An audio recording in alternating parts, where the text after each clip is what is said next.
അതെ, ഇന്ന് നമുക്ക് വളരെ വ്യത്യസ്തവും എന്നാൽ എളുപ്പത്തിൽ ഉണ്ടാക്കാൻ സാധിക്കുന്ന കറി ഉണ്ടാക്കി നോക്കിയാൽ അതെ, പപ്പടക്കറി.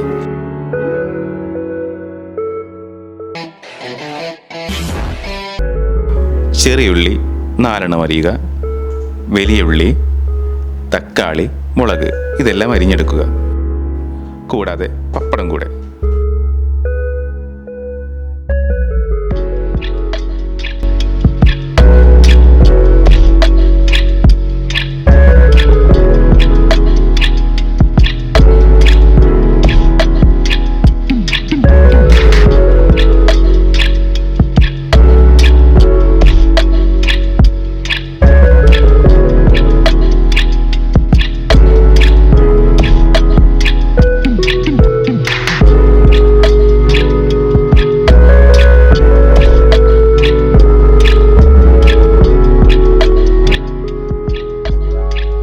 അതിനുശേഷം കറി ഉണ്ടാക്കാനായി മറ്റൊരു ചട്ടിയിൽ ചെറിയുള്ളി, വലിയുള്ളി, തക്കാളി, മുളക് എന്നിവയെല്ലാം നന്നായി വഴറ്റിയെടുക്കണം.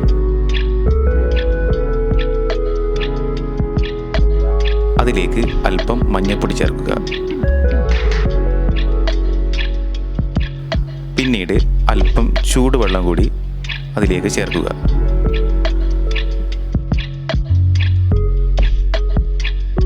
ചൂടുവെള്ളം നന്നായി തിളച്ച് വരുമ്പോഴേക്കും അതിലേക്ക് കുറച്ച് ഗരം മസാല ചേർക്കുക. കൂടാതെ ആവശ്യത്തിന് ഉപ്പും.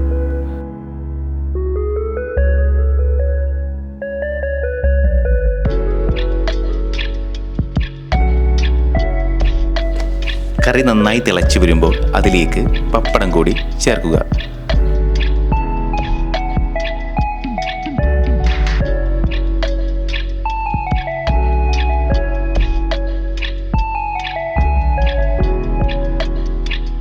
അല്പനേരം കൂടി തിളപ്പിക്കുക. ഇപ്പോൾ നമുക്ക് നമ്മുടെ സ്വാദിഷ്ടമായ പപ്പടക്കറി റെഡിയായിരിക്കുകയാണ്.